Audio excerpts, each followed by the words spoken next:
Olá, tudo bem, irmãos? Irmãos, eu vou fazer esse vídeo só para responder perguntas dos nossos irmãos que nos fizeram algumas perguntas e hoje eu tirei para responder algumas. Então, se você tiver interesse de assistir esse vídeo, se você me fez alguma pergunta ou se você tem curiosidade para saber alguma resposta de alguma pergunta dessas que eu vou falar, assiste o vídeo até o final, que você vai compreender melhor a palavra de Deus e as perguntas que eu vou respondendo pode ser uma pergunta que você tem curiosidade de saber a resposta. Um irmão nos perguntou o que significa conversão. Conversão, a palavra conversão, ela vem da origem de converter algo. Então, quando a pessoa ela não é cristã e ela passa para ser um cristão, então ela tem que converter a vida dela. Ela deixa de ser um não cristão para ser um cristão.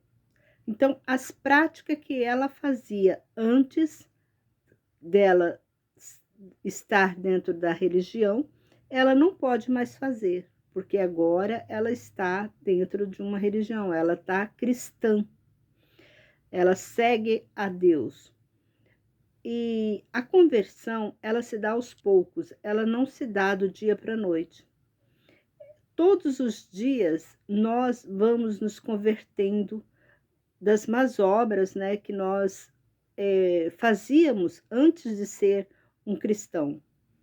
Então, isso você não precisa se preocupar que você está fazendo algo que não agrada a Deus. Talvez você está fazendo algo que não agrada a Deus, mas você nem sabe que está fazendo algo que não agrada a Deus. Aos poucos, Deus vai mostrando para você. Tem muitas e muitas coisas que a gente pensa que não tem nada a ver e elas sim têm muita coisa a ver, porque nós passamos a ser um cristão e nós estamos em desobediência à palavra de Deus. Então, isso que significa a conversão, é abandonar o seu lado antirreligioso para entrar num lado religioso. E outra pergunta: quando eu estiver triste, desanimado, abandonado, o que eu devo fazer? Irmãos, quando você está triste, sentindo muita tristeza, eu te indico que você leia o Salmo 23. Mateus também, 11, do 28 a 30. João 14. Por que eu te ordeno você ler esses versículos, né, desses livros? Porque eles fortalecem o nosso espírito. Espiritualmente você vai sentir mais fortalecido. Como em Josué 1:9, né, que diz que Deus diz assim: eis que eu te ordeno ser forte e corajoso. Então ele está pedindo para Josué ser forte e corajoso, para não temer, né? Porque muitas vezes a gente teme um desemprego, ou você vai falar alguma coisa com a pessoa, você fica com aquele medo de falar com a pessoa. Então, isso te traz, né, uma tristeza, um desânimo, achando que você está abandonado, que não tem ninguém por você.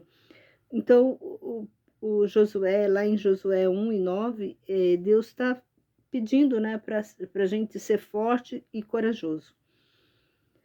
Outra pergunta: julgo desigual, o que é? Julgo desigual é quando o casal não está alinhado na mesma crença religiosa. Um exemplo: a mulher é religiosa, é de uma igreja, e o marido não é, ele é de outra igreja. Assim, eles não se casam no pensamento religioso. Eles não se unem no pensamento religioso. Um adora santos, outro não. Então, isso é julgo desigual. Aí você vai me falar, mas ele também segue uma religião. Sim, ele segue, mas não a sua.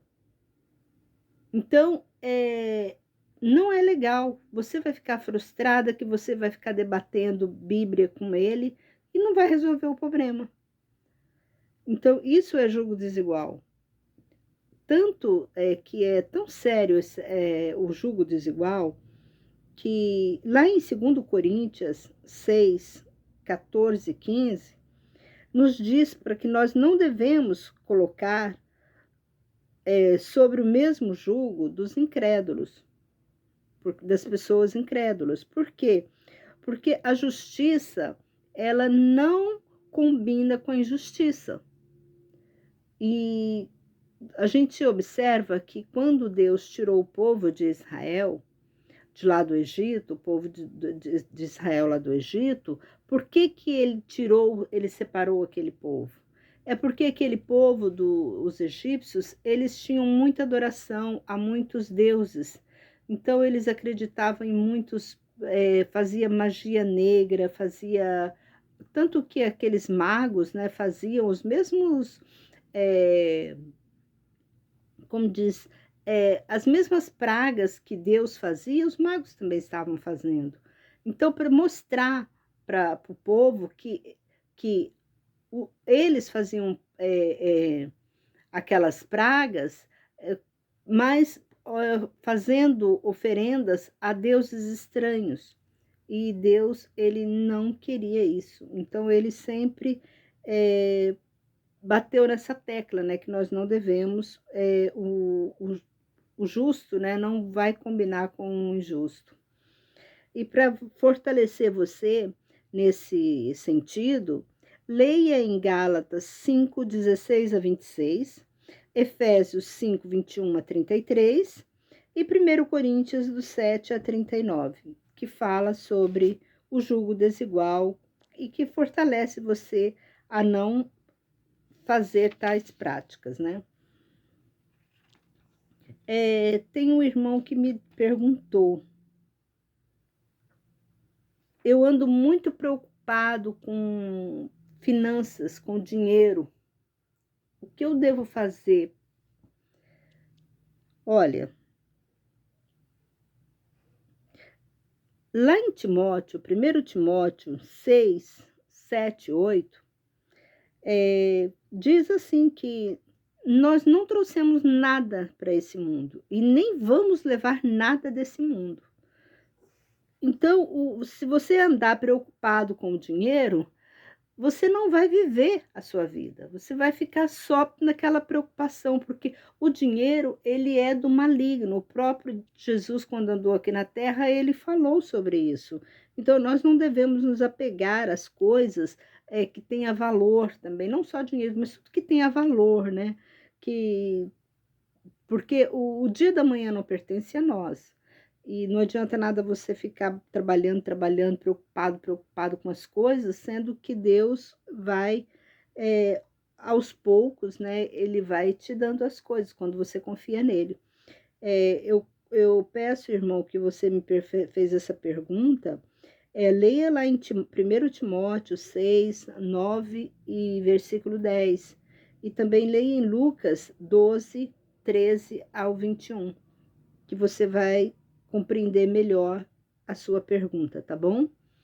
Espero que eu tenha respondido as perguntas de vocês e que tem muitas mais perguntas, mas para que esse vídeo não fique muito prolongado, vamos parar por aqui mesmo, depois eu vou lendo, né, outras perguntas que vocês me fizeram. Fiquem com Deus. Se você gostou desse vídeo, dá um like, se inscreva no canal e compartilha para que outras pessoas também possam, né, se fortalecer desse estudo. Um forte abraço e que Deus te abençoe.